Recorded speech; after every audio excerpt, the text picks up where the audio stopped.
السلام علیکم ورحمۃ اللہ تعالی وبرکاتہ۔ تراویح کی نماز پڑھنا کیا ہے؟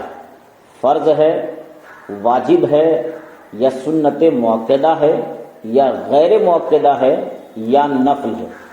اور تراویح کی نماز پڑھنے کا طریقہ کیا ہے؟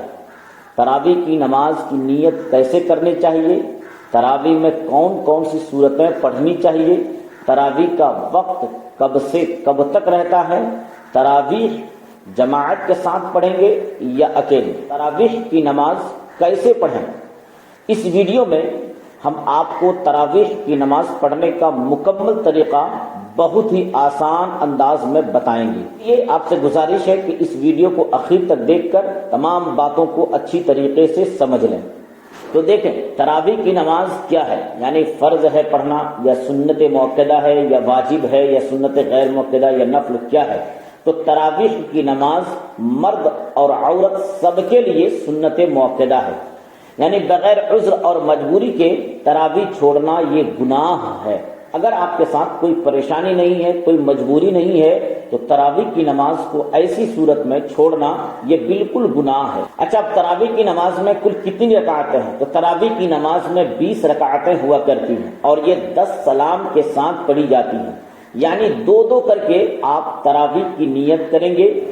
سب سے پہلے آپ عشاء کی 4 رکعت سنتیں، 4 رکعت فرض، 2 رکعت سنت اور 2 رکعت نفل پڑھ لیں، پھر تراویح کی نماز ادا کریں۔ اور تراویح کی نیت اس طرح کرنی ہے، نیت کی میں نے 2 رکعت نماز تراویح سنت رسول اللہ کی واسطے اللہ تعالی کے، پیچھے اس امام کے منہ میرا کعبہ شریف کی طرف اللہ اکبر۔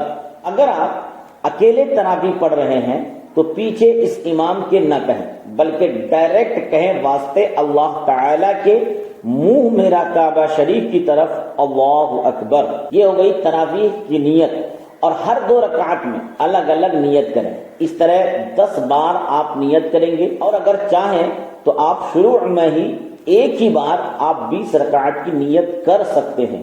دل میں تراویح کی نماز کا پکا ارادہ ہونا ضروری ہے، اور زبان سے دل کے الفاظ کہہ دینا یہ افضل ہے۔ اس کے بعد اگر آپ کسی کے پیچھے پڑھ رہے ہیں، یعنی آپ مقتدی ہیں، تو ثنا پڑھیں، یعنی سبحانک اللہم وبحمدک وتبارک اسمک وتعالی جدک ولا الہ غیرک، اتنا پڑھ کر خاموش ہو جائیں اور قرآن پاک کو غور سے سنیں جو امام پڑھ رہے ہوں۔ ثنا کے بعد آپ کچھ نہ پڑھیں، اور اگر گھر میں اکیلے پڑھ رہے ہیں تو پہلے ثنا پڑھیں، پھر الحمد شریف، اس کے بعد کوئی ایک سورت پڑھیں، اور رکوع سجدہ وغیرہ باقی نمازوں کی طرح آپ کریں۔ اکیلے تراویح پڑھنے کا سب سے آسان طریقہ یہ ہے کہ الم تر کیف فعل ربک باصحاب الفیل، اس سورت سے لے کر سورہ ناس تک 10 سورتیں ہوا کرتی ہے۔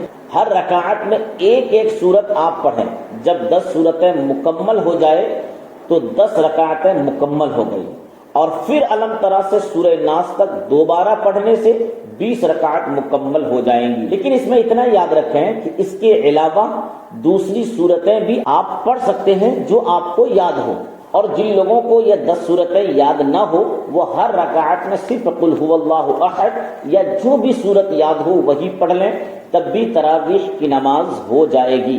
لیکن ہر مسلمان کو کم از کم یہ 10 صورتیں تو یاد ہونا ہی چاہیے۔ تو 2 رکعت کر کے آپ کو تراویح کی نماز پڑھنی ہے، لیکن جب 4 رکعت ہو جائے تو ہر 4 رکعت میں اتنی دیر بیٹھیں جتنی دیر میں 4 رکعت تراویح پڑھی جاتی ہے، یا اس سے کم بھی آپ بیٹھ سکتے ہیں۔ بیٹھ کر دعائے تراویح پڑھیں، سبحان ذی الملک والملکوت، سبحان ذی العزت والعظمت والہیبت والقدرت والکبریاء والجبروت، سبحان الملک الحی الذی لا ینام ولا یموت، سبوح قدوس ربنا ورب الملائکۃ والروح، اللہم اجرنا من النار یا مجیرو یا مجیرو یا مجیرو۔ دعائے تراویح پڑھیں، اور اگر یہ یاد نہ ہو تو کلمہ یا درود پاک یا تسبیح وغیرہ یا سبحان اللہ یا الحمدللہ وغیرہ پڑھ سکتے ہیں۔ اچھا، اب تراویح کا وقت کیا ہے؟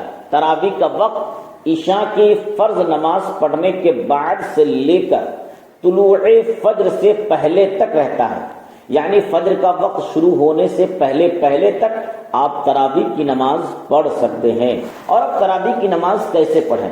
مطلب کھڑے ہو کر پڑھیں یا بیٹھ کر پڑھیں؟ تو تراویح کی نماز اگر کوئی پریشانی، کوئی مجبوری نہ ہو تو آپ کھڑے ہو کر پڑھیں، اور اگر واقعی طور پر اگر آپ کی کوئی بیماری ہو یا پریشانی ہو تو بیٹھ کر پڑھ سکتے ہیں۔ آپ ہماری اس ویڈیو کو پوری دلیل کے ساتھ دیکھ سکتے ہیں کہ نماز بیٹھ کر پڑھنے سے ہوگی یا نہیں، اس میں بالکل تفصیلی گفتگو بیان کی گئی ہے۔ تو یہ ہے مکمل تراویح کی نماز کا طریقہ۔ آپ سے گزارش ہے کہ مکمل دلچسپی کے ساتھ تراویح کی نماز ادا کریں۔ امید ہے کہ آپ کو تراویح پڑھنے کا پورا طریقہ اچھی طریقے سے سمجھ میں آ گیا ہوگا۔ یہ معلومات آپ کو کیسی لگی؟ اگر آپ کو ہماری جانکاری آج کی اچھی لگی ہو تو ویڈیو کو لائک کریں، دوستوں کے پاس ثواب کی نیت سے شیئر کریں، ہمارے چینل کو سبسکرائب کرنا نہ بھولیں تاکہ مزید اسلامی مسائل کی مستند جانکاری حاصل کر سکیں۔ واللہ اعلم ورسولہ اعلم بالصواب۔ السلام علیکم ورحمۃ اللہ تعالی وبرکاتہ۔